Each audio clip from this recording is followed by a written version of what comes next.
Hi everyone, I'm John C. Morley, the host of the JMOR Tech Talk Show and Inspirations for Your Life.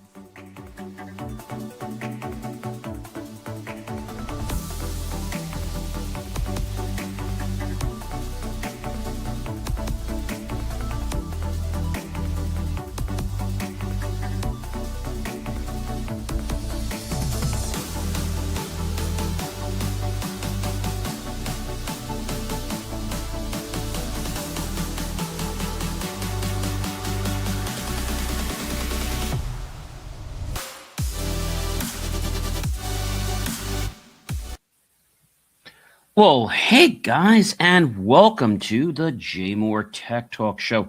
This is the first Friday of February 2026, and it is, well, amazing to be with you guys here today. So again, it's so great to be with you. And I know that a lot of you are wanting to know what's happening in tech. So that's why we're here. This is the show that talks all about tech. And I have a lot to share with you guys. So if this is your very first time coming to the JMOR Tech Talk Show, again, welcome. It is really a privilege and pleasure to be with all of you guys here on the JMOR Tech Talk Show. If you're coming back to the show, of course, I want to say thank you. And of course, welcome back to the show. It's always great to have you guys here, especially those that appreciate the content and want to come back and enjoy the amazing news that we have here. So again, I want to tell you that AI is really changing the world right now. And so one thing you may or may not know, a little bit off the beaten path of what I plan on covering, but I wanted to talk about because there's been a lot of hype in the news about it, is Elon Musk's platform Grok. So the thing about his platform is there has been issues with people taking, let's say, others that are in different attire and asking Grok to, let's say, reduce that attire. Some have reduced it to bathing suits and stuff like that. And that can still be intimidating for some people, but people have done worse. They have reduced it to nothing on.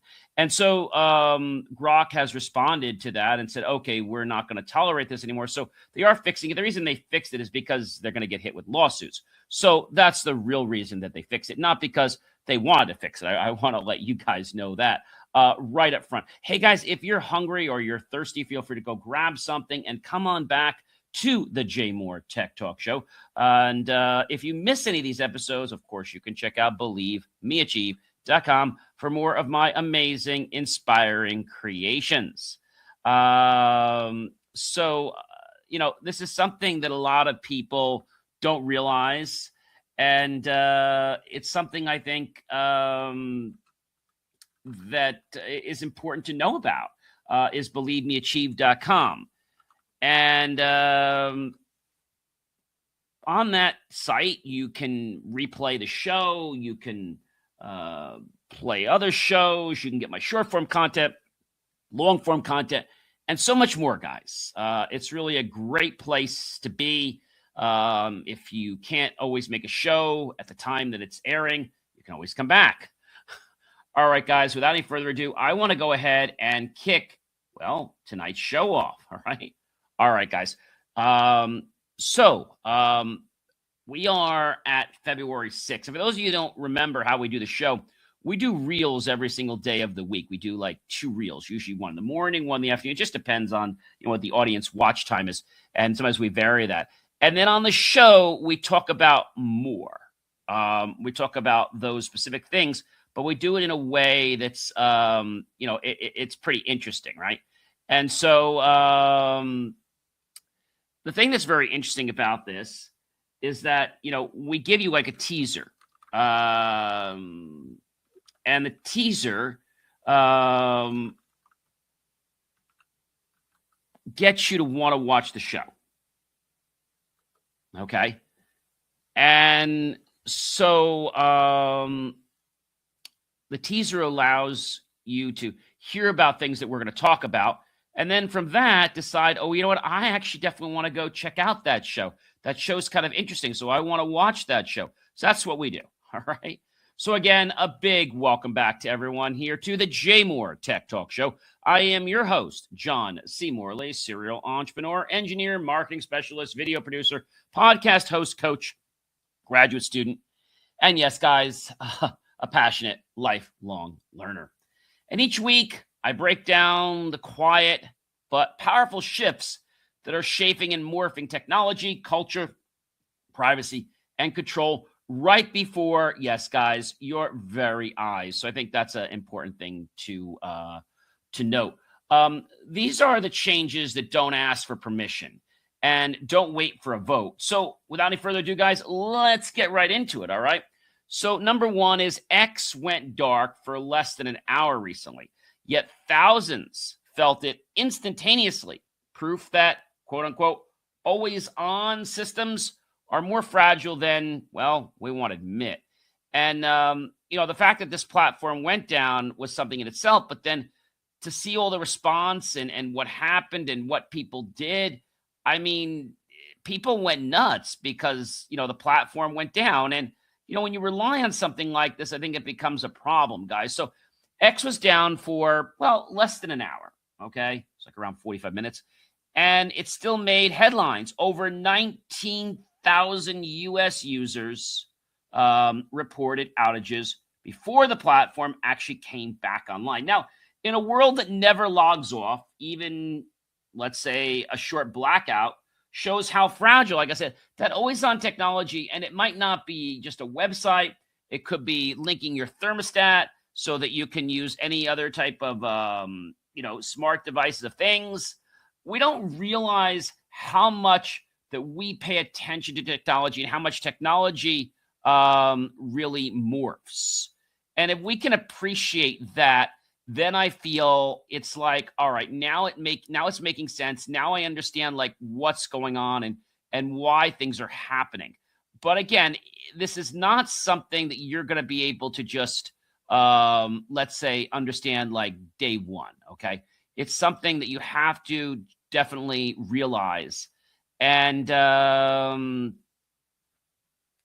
think that's important. All right.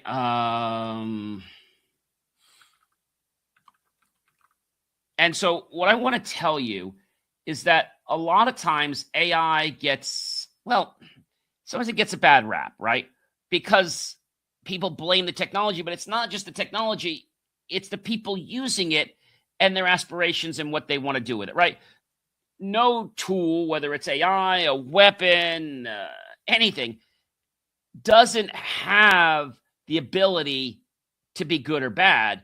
It's us that actually makes that so on the usage that we choose. Number two, guys, Meta is heading to a child safety trial, and it marks a turning point in how social platforms may finally be held accountable. Something that I think was, let's say, skipping the past, because everybody thought, Meta was so big and they could do whatever they want. Well, it's time to pay the piper.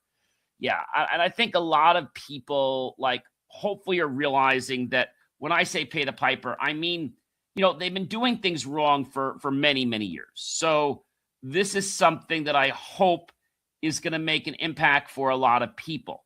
So it's the first time, guys, that Meta Platforms is heading to a jury trial accused of enabling child exploitation and prioritizing engagement over safety. How about you? But that's just pitiful. And this case could reshape how social media protects kids and the like, or fails to. And, it's not nice to say, but everything online, everything is about money. And so, does that make sense?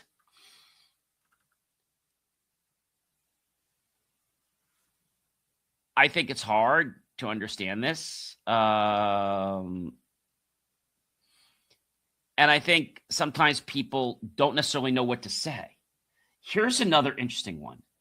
Saks, right, is now walking away from Amazon. And this shows the luxury brands are rethinking mass-scale digital partnerships. Remember, they thought Amazon was all that. Another thing we're going to talk about, like that, Amazon sold their food division to Walmart. I mean, that blew my mind. Yeah. That happened. And so, when something is not profitable, you know what they do? They get out. They don't do it anymore, right? And I think that's an important thing for everyone to understand. So the luxury breakup, Saks walks away from Amazon. Bankrupt Saks Fifth Avenue is officially winding down its Saks on Amazon storefront and signaling, yes, guys, a major rethink of luxury selling on mass market platforms. Even a $475 million investment could keep the partnership alive with Amazon. But that's not going to happen. And so, guys, it's about business, okay? Day in and day out. It is not about what people, let's say, think. It's about what's changing our world, okay? And that's important. And the fact that, a store like Saks Fifth Avenue is now leaving Amazon, I mean, that makes me think, where's Amazon going? Is Amazon going to be around forever? Somebody said a while back, Amazon might eventually implode on itself, meaning that they'll grow too fast and then no one's going to really want to work with them. I mean, ordering from them could be a challenge, right? Because, getting a live person on a phone, forget about it. Like, you have to go through all these stupid prompts and stuff, and then you say you don't want to do something, then still to validate your account. I mean, I get why they're doing it because of security, but it's really poor business, guys. And then when they make a mistake, what do? Well, they just come back and they decide that they're going to, reship a product. Reshipping a product is expensive, guys. It is expensive as you know what. So that's a very important call. And again, the fact that this partnership is breaking up, it almost seems like inconceivable. But you know what? It isn't inconceivable. And the reason it's not is because Amazon always writes the rules, right? But by them writing the rules, I think there's a problem, okay?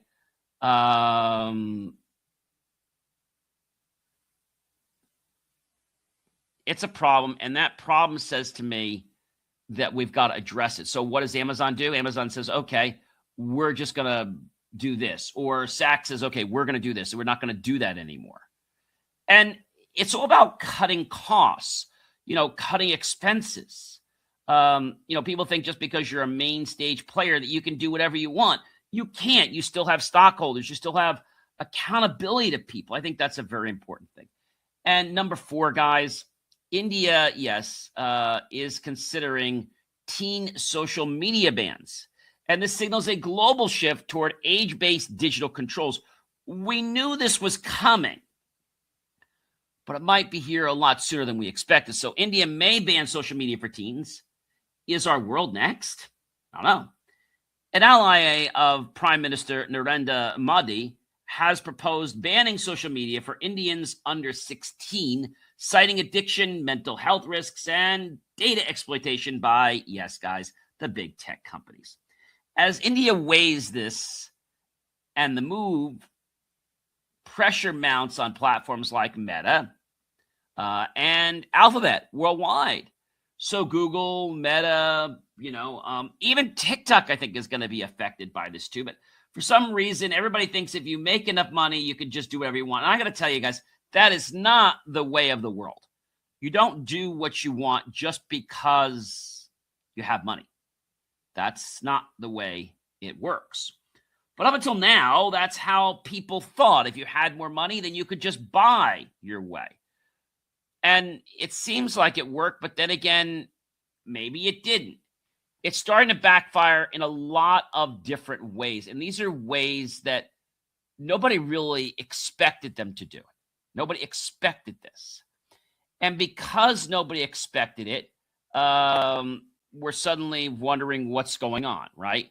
I don't know, guys. It's interesting.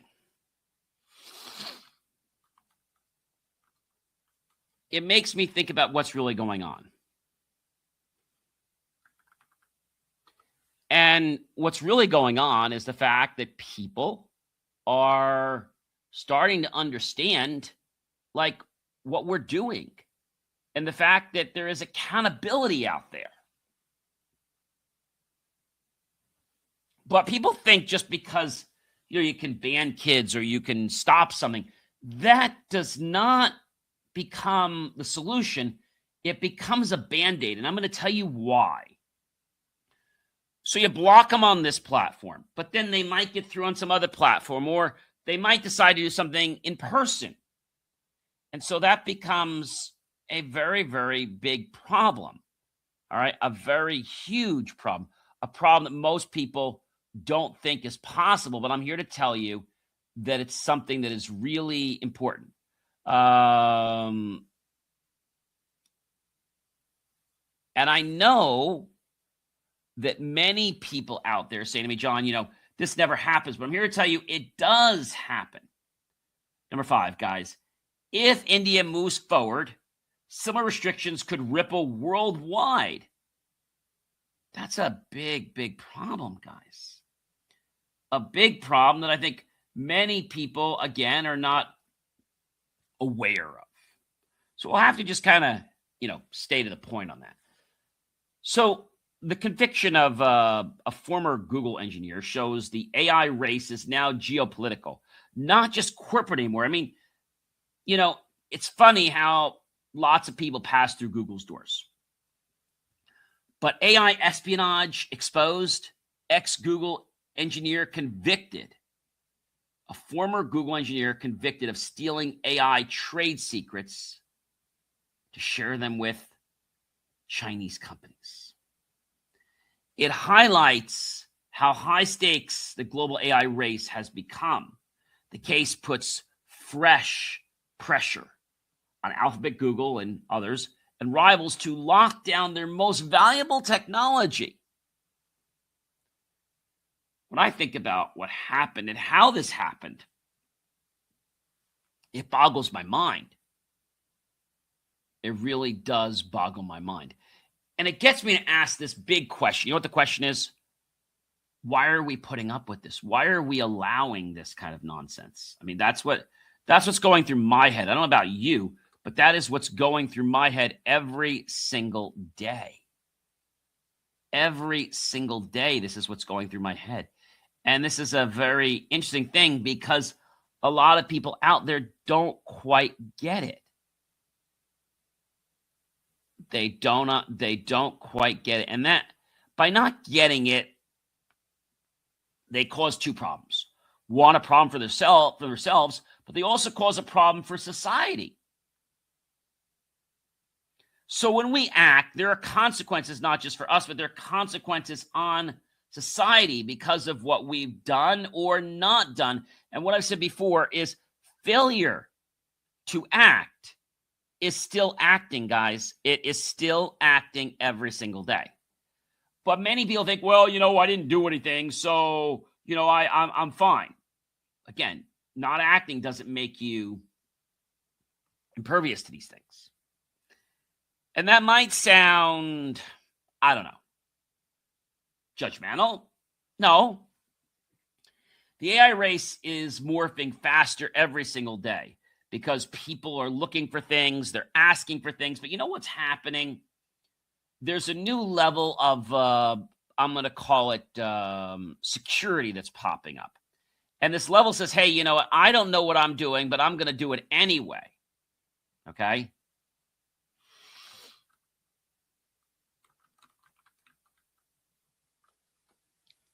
And that's what gets people to really think. Do it anyway. Just because you can, guys, I'm going to say this again, doesn't mean you should. Just because you can doesn't mean you should. Just because you can does not mean that you should.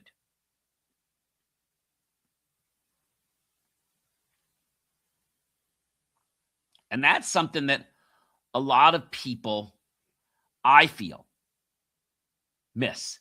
They miss the entire mark.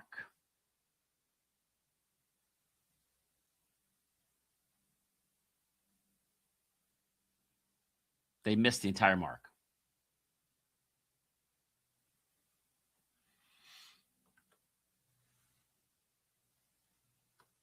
And that becomes, well, a problem. A problem not for them, but it becomes a problem for everyone that's involved with them. I mean, this thing with Google, you might say, gee, you know, this person that got convicted, right? The question I have for you is, what was their motive? Like, why were they getting paid money? I mean, what was really their motive? You know, who, is my question, got convicted at Google? Who got convicted? Does anybody know? So he was found guilty of economic espionage. Okay. A federal jury recently convicted the former Google software engineer, Linwei Ding, 38-year-old gentleman, on 7 counts of economic espionage and 7 counts of theft of trade secrets for stealing thousands of pages of confidential information containing Google's trade secrets related to artificial intelligence technology for the benefit of the People's Republic of China. The jury's verdict followed an 11-day trial before the U.S. District Judge Vince Charbria. I have to say that right. Silicon Valley is at the forefront of AI intelligence, okay, and building a pretty big knowledge base. And they say, according to attorney Craig H. Mikasian, we will vigorously protect American intellectual capital from foreign interests that seek to gain an unfair competitive advantage where putting our national security at risk is a problem. The conviction reinforces the FBI's steadfast commitment to protecting American innovation and national security. The FBI of San Francisco division serves Silicon Valley and the companies who lead the world in innovation, and they are committed to safeguarding their work. This case demonstrates the strength of collaboration between the FBI and the private sector, including leading companies like Google, whose partnership is critical to protecting sensitive U.S. technology. Now, we know that Google hasn't done everything right. We know that, but they're starting to make a pretty big dent in the AI world. Ding was originally indicted in March of 2024, and a superseding indictment returned in February 2025. Described 7 categories of trade secrets stolen by Ding and charged Ding with 7 counts of economic espionage and 7 counts of the theft of trade secrets. According to the evidence presented at the trial between approximately May 2022 and April 2023, so this has been going on for a while a Google employee, Ding stole more than 2,000. You got this? 2,000 pages of confidential information containing Google's AI trade secrets from Google's network and uploaded them to his personal Google Cloud account. Really? You upload them to your Google personal cloud account? Don't you know that they're probably going to track that? Ding also secretly affiliated himself with 2 PRC-based technology companies while he was employed by Google around 2022. Ding was in discussions to be the chief technology officer for an early-stage technology company based in the PRC, People's Republic of China. By early 2023, Ding was in the process of founding his own technology company. Focusing on AI and machine learning, and was acting as the company's CEO. In many statements to potential investors, Ding claimed that he could build an AI supercomputer by copying and modifying Google's technology. In December 2023, less than 2 weeks before he resigned from Google, Ding downloaded the stolen Google trade secrets to his own personal computer. The jury found that Ding stole trade secrets relating to the hardware infrastructure and software platforms that allow Google's supercomputing data center to train and serve large AI models. The trade secrets also pertain to Google's custom-designed SmartNIC, a type of network interface card used to facilitate high-speed communication within Google's AI supercomputers and cloud networking products. Something people would not be using in their own centers, obviously.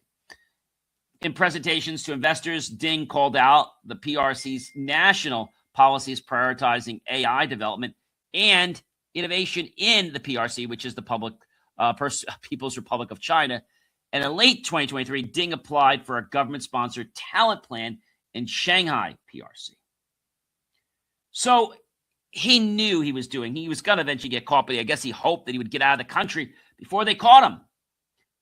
The assistant U.S. attorney, Casey Boom, Molly K.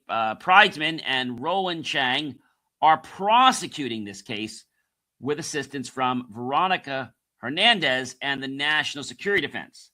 The prosecution is the result of an investigation by the FBI. Oh, wow. This is crazy, guys. It's crazy that this stuff is happening. Okay? It's really crazy. Does that make sense, guys?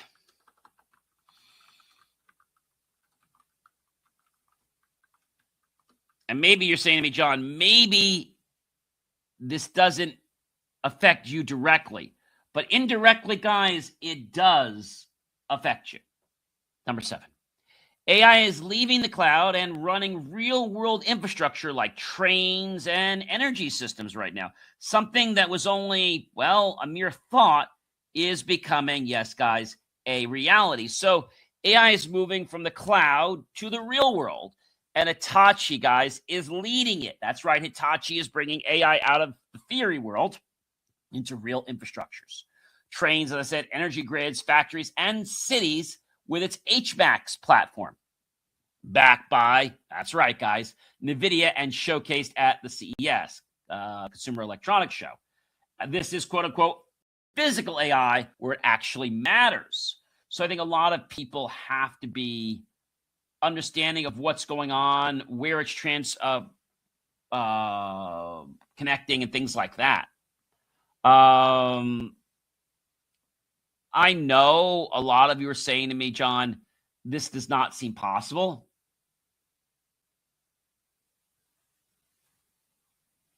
But it is. It is very possible. And I think if you understand this, you'd be like, John, I don't understand. I don't really understand. Maybe I do, but I don't. So that's becoming a problem, not just in this industry that we know of, like the tech space, but it's happening in other industries. And the fact that now you got companies like, you got Google, you got Hitachi. How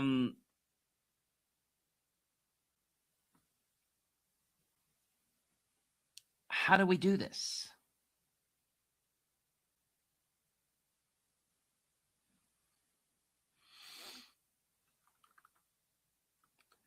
And maybe you're saying to me, John, this isn't quite making sense, but I'm here to tell you that it does make sense. It's just we have to be attuned to what's going on. I was talking to somebody the other day, and they said, I feel really behind because I don't know the AI world. I don't know the AI world. And the AI world is something that is, again, morphing every single day of our lives. Number 8, guys, Google's $135 million settlement shows privacy violations are becoming extremely costly. I'm not talking about just like one time. I'm talking about an ongoing issue where this is becoming a very, very, very, very big problem. So with Google paying up to $135 million on the Android data privacy settlement because of the court to settle the claims that Android collected users' cellular data without permission, even when the apps were closed, it's one of the largest payouts of its kind and puts renewed pressure on Alphabet over user privacy.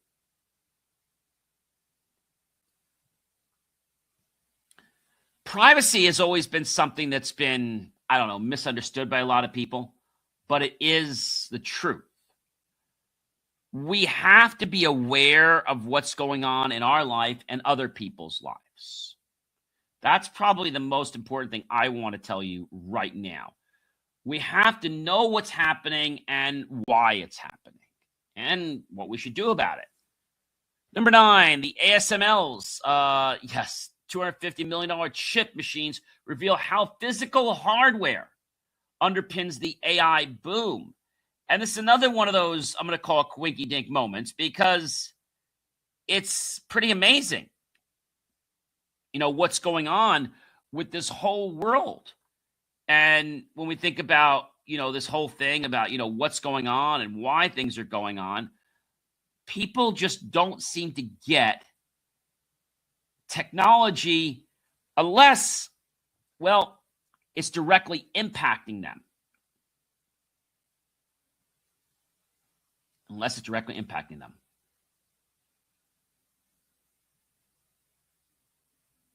So this $250 million machine powering the AI boom is interesting. Europe's most valuable company, ASML, builds the $250 million EUV chip printers that make the world's most advanced AI chips possible. Without these machines, giants like NVIDIA and its manufacturing partner, TSMC, Taiwan Semiconductor Manufacturing Corporation, can't scale their AI operations. So one company always wants to be the head of it, but it's never worked that way, guys. It's never worked where everything's going to fall into my lap. It's just not working that way. And I don't think it ever will work that way. But people think, oh, you can just, grab this in 5 seconds. You can't. By the way, ASML is a holding company. It's a Dutch company and supplier of photolithography systems. Thus, you see where that's coming from. Photolithography systems. I think when things pop out at us, we're trying to figure out why is something going a certain way or why is something not going a certain way, right? That's an interesting thing to realize. Why are we taking this pivot? Why are we making this turn in our lives? Why is this happening? We'll have to see.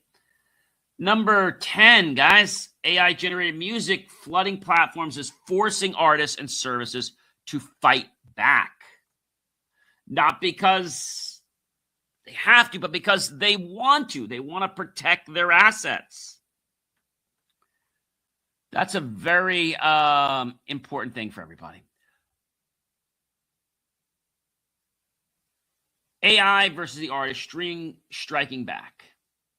Music streamer Deezer is licensing its AI music detection tool to France's royalty agent Sakim, targeting a surge in AI-generated tracks flooding streaming platforms with tens of thousands of AI songs uploaded daily. The fight over royalties and authenticity, it's just warming up, guys.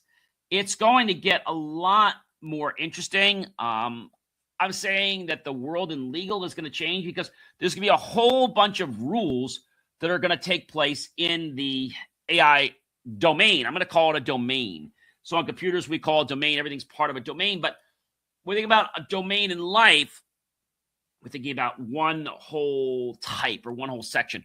For example, if you work in the food industry, then you work in the food domain. You work in the hospitality domain. That's probably the best way for me to explain that to you. And so, Deezer using AI to detect AI content shows platforms drawing new boundaries right now. I mean, there's been software out there for years that could actually report back whether you're doing something illegal or legal. I know one caveat of that is saying whenever somebody does X, that's illegal. Well, maybe it's the case 90% of the time or 8 out of 10 times, but there's still those two cases when you do that, it's not illegal. Let me see if I can give you an example. Fire alarms, right? Causing a false fire alarm, pulling a fire alarm. The only time it's not illegal to pull a fire alarm, there's actually 2 times. One is when the system's in test and the installers or the maintenance people are doing tests on it. And the second time is when there's actually a real fire or we suspect there's a real fire. So you smell it. You're not going to get in trouble for pulling the alarm you smell smoke and suddenly, it was just somebody burning a toaster. You were acting proactively. You didn't know how small or large. So you just thought ahead that you were going to go ahead and yank the alarm. That's what I mean by context and what I mean by a boundary. A boundary could be something that just allows something to happen within a certain set of parameters. The best way to explain that to you. Number 12, guys. Number 12 is interesting. Starbucks is betting on AI as it aims to improve speed without losing human connection. When I think about that one, it's like, I call that like a Pandora's box. Because we really don't know what's going to happen, if it's going to happen, and when it's going to happen. Right? So, robots at the drive-thru is what Starbucks is doing. Starbucks bets on AI to win back customers. Starbucks is rolling out AI robots, virtual assistants, and smart inventory tools to track what's going on in their industry. And I think many people listening to this or watching this will be like, what are they going to do? So they're rolling out, like I said, AI robots, virtual assistants, and smart inventory tools to speed service and revive sales while promising prices won't rise. Yeah, you're really are you really gonna believe that prices are not gonna rise? No, I don't think so at all. So CEO Brian Niccol says the goal isn't less human touch, but smoother experiences that bring customers back. So to give you an example, let's say we're talking about checking out a store. And you know that the self-checkouts are a nightmare. Not because you don't know how to use them, but because maybe they're not maintained often. Or because, you put a screw down and suddenly it says, you put something down. It's like you have to do a whole count on that screw.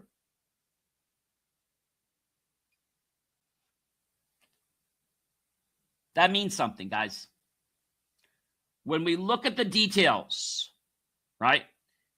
If we're putting in, let's say, sheetrock in a home, if we look at the details between, that's when we can actually see what's going on and when it's going on.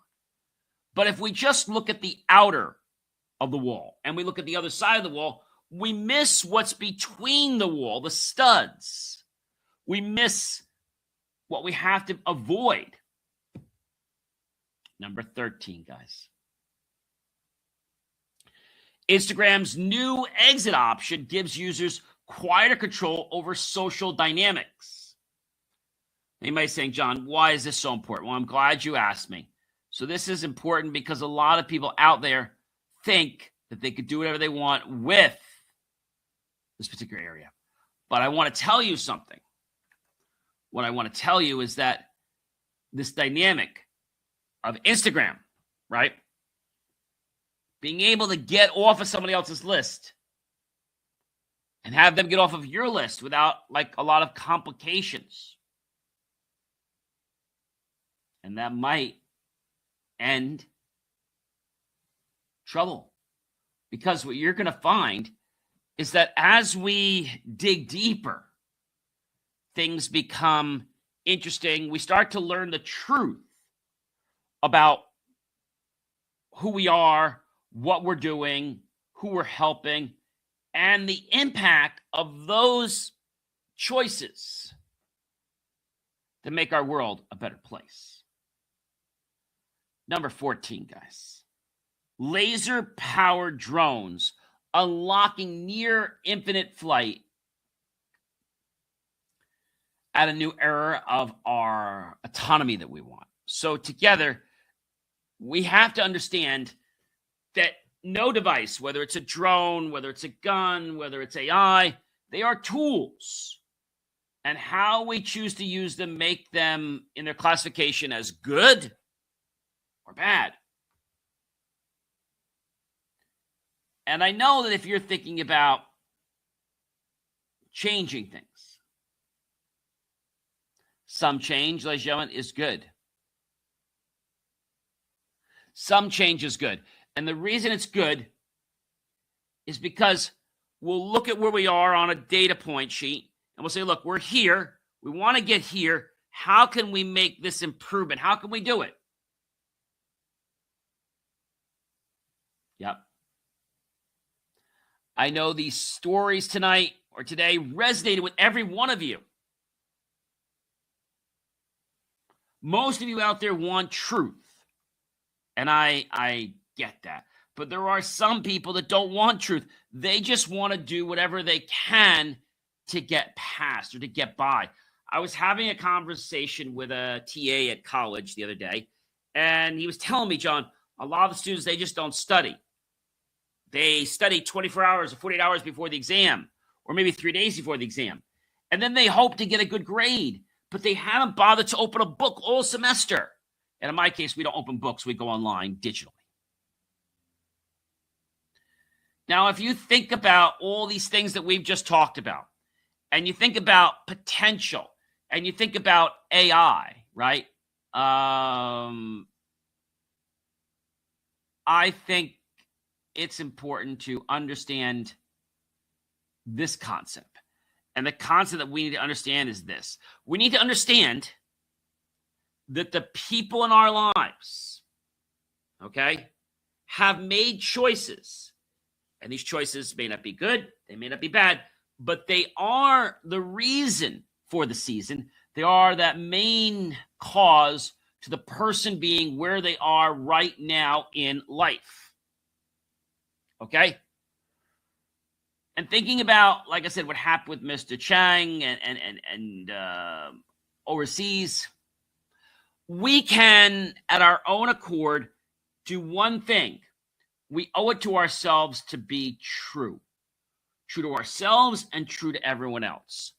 I made a very important statement, guys, to you. I'm not sure if you guys caught it, but I made a statement. It was the other day that I made the statement. This statement was a very interesting statement. It just kind of came to me.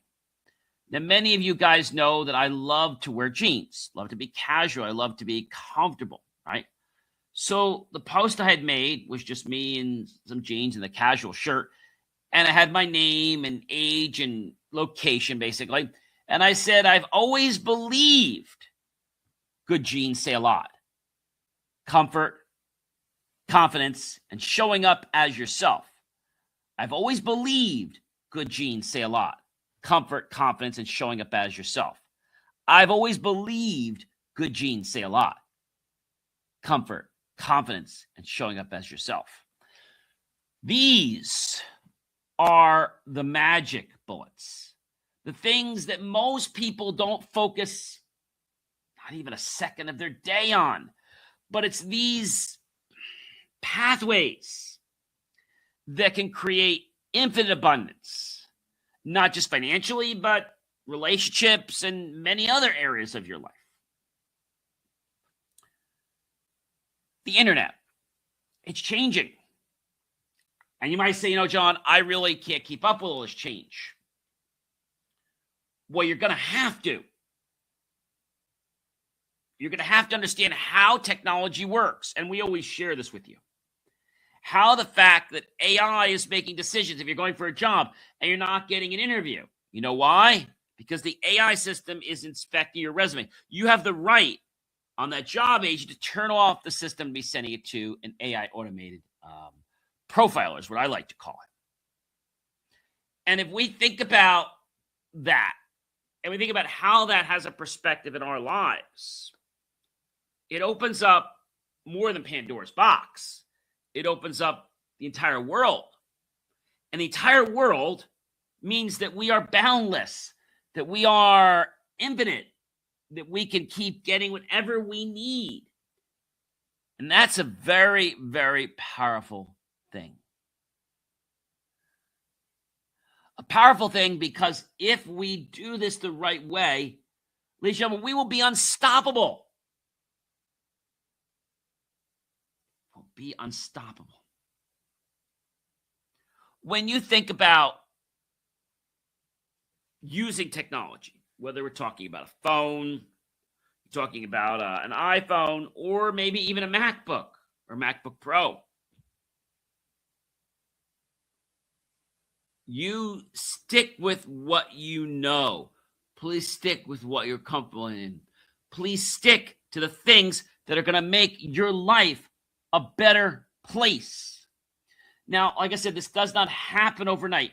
And the really unique thing when you submit resumes online, and they have this option, the option at the bottom, it's there on every application. It basically says, don't use AI to critique or to profile my resume. Why is it somebody else's concern to profile your resume in a system? Why can't they read through it and profile it themselves? Because they get so many resumes. And I think if we can understand that one piece, okay, then I know we can definitely move forward. I know we can definitely move forward. And by moving forward, it will change who we are and why we do what we do every day. That's the magic, guys. Artificial intelligence is coming into the world of medicine, right? It is coming into that, into the medical world. It's coming into things like sustainability in the world. It is coming into, obviously, the world of robotics and automation. It is coming into the world of it's coming into the religious world. In fact, just a few years ago, the past pope had said that he was fearing that when this one priest had set up this AI chat system to basically, he created this system so that it could help answer questions about the faith, the Catholic faith. He was concerned that it gave the right answer, but also that it didn't give something that was going to put somebody on a false path, or that was going to get somebody to accept the religion in a way that wasn't really truthful in the way that it is. Okay? That's an important thing. And I know a lot of you are out there saying, John, I'm still scared about AI. My son used to have a job, this one lady told me, and his job was loading the trucks at this one company. She said, John, he lost his job. He lost his job because now they have robots loading trucks. When you go to a restaurant, do you want to go to a restaurant and be greeted by a person or by a robot? I want to be greeted by a person. A person, another human being. I think it's great to use technology when we want to get rid of some of the tasks that could be dangerous for humans, or when maybe the tasks are too much for humans, right? But I don't think we ever should use AI to replace humans' jobs 100%. There are some jobs that AI will replace. Those are jobs that would cause humans fatigue and injury and getting sick. There is one job. I'm hoping it's all transferred over to AI now and robots. I met a gentleman, several years ago. We're talking maybe over 15 years ago. I was somewhere and I was just having a conversation with this person. And they told me how, they hate their job, but they make a lot of money. And so being congenial, I said, may I ask what you do? Oh, yeah, I work for a medical company. Okay, I didn't assume the worst from that. He says to me, John, he says, I work for a medical company and I make a lot of money. I was like, okay, at that time, I think he was making over 100 or something. This was like 15, 20 years ago. And this is great for somebody just out of college. He says, yeah, he says, but I've given up a lot. I said, well, can I ask you? I mean, oh, sure. I work at a medical company. He didn't give me the name. He said, I work for a medical company and we produce different things for, let's say things have to be very clean, like, health grade clean. And I said to him, I still don't know, what do you do? He says, well, that's what I do. I work in that department. I said, well, what is it you do? I I said, you manufacture, you're a chemist. He says, no, no, no. He says, I am responsible for changing the rods. So this isn't clicking in my head yet, because this is something I was aware of. He says, I said, rods? You mean like metal rods? Oh, no, no, no, no, no, no. I mean rods. So he's still not conveying to me, like, what is it? So what is this job in the medical world that is dangerous, I'm saying to myself, where you change rods? He's like assuming that I know the answer.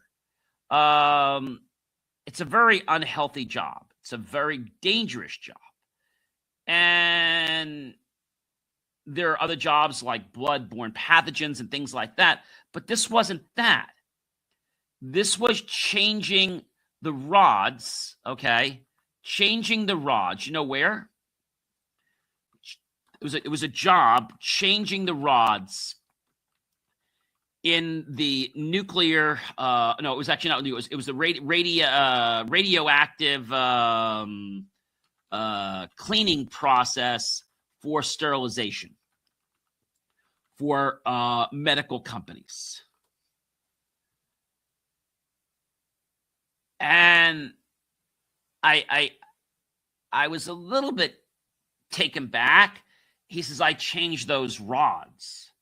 I said, the radioactive rods? He says, yeah. I said, well, that's not healthy. He's like, well, that's exactly right. It's not. And I said to him, I said, well, that's not right. You shouldn't be doing that. He's like, I already know. He says, I can make, a couple hundred, whatever it is. He made $200,000 a year. He says, but I'm not going to live very long. And so I was taken back, and I said, well, there's something you can do about that. That's not a healthy job. He's like, I already signed away my rights. He says, I did all that, and they explained it, and I did all that, and I decided to just do the job. He says, I'm only going to live another 10 years. He says, the radiation is already causing so much cancer in my body that, I'm probably going to work another 5 years, and then I'm probably just going to die. And I got this very heavy heart. This is just somebody I just happened to meet just somewhere. And I didn't know what to say, except I said to him, why? He says, I couldn't get a job. He says, and I just wanted to get anything just so I could make money. And then once I got in and I got started, and then I realized the risks, I already signed all the rights, so I didn't read anything. And he's like, I'm just going to die. And I just felt really bad. And so that job that he had, he's passed away many years ago, that job has been replaced by robots. Because if a robot gets, they don't get injured, but if a robot, let's say, breaks, we don't call it an injury, we call it a break. If a robot breaks, right, it's no big deal. We just fix it. Robots are replaceable. Humans aren't. They have a unique consciousness. They have a unique mind. People do, that is. And so that's what AI, in my feeling, is going to be very good for.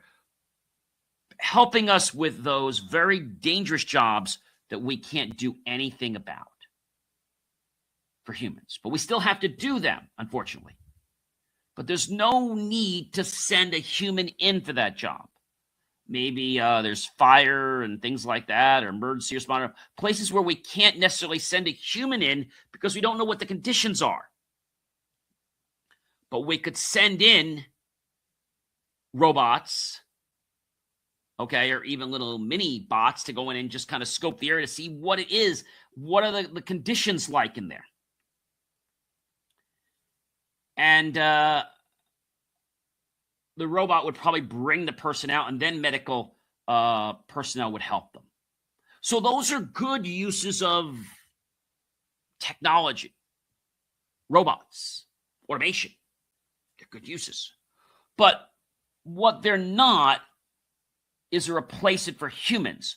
So if a robot breaks, okay, if a robot is not able to, let's say, perform its task because it gets destroyed to fire or harmed, let's say broken, right? Or, let's say that some other substance, something caustic, causes the robot to lose parts like hands or arms that are just fabricated. They could always be refabricated again. You guys all saw the movie The Terminator, right? And so, when a part breaks, they can just remake the part again. Humans, it's not quite like that, even though we are studying how to reproduce certain parts. I was talking to somebody recently who had broken his foot in several places. And he was telling me about the surgery that he went through for it. But then he was telling me how he wasn't healing, so they had to take cells from parts of his body to put in there so that it would heal. That blew my mind. We're using technology right now so that we can become better humans, not so that we can become, dictators, not so we can become egotistical, not so we can have the control to make people do what we want them to. That's not what we're using AI for. And if you're using AI for that reason, guys, you're using it for the wrong purpose. And you might get through in the beginning. But I got to tell you, there are going to be laws in the future. And there are going to be consequences for people that use AI in a manner that is going to harm or hurt, deter, or disparage another person, a human being.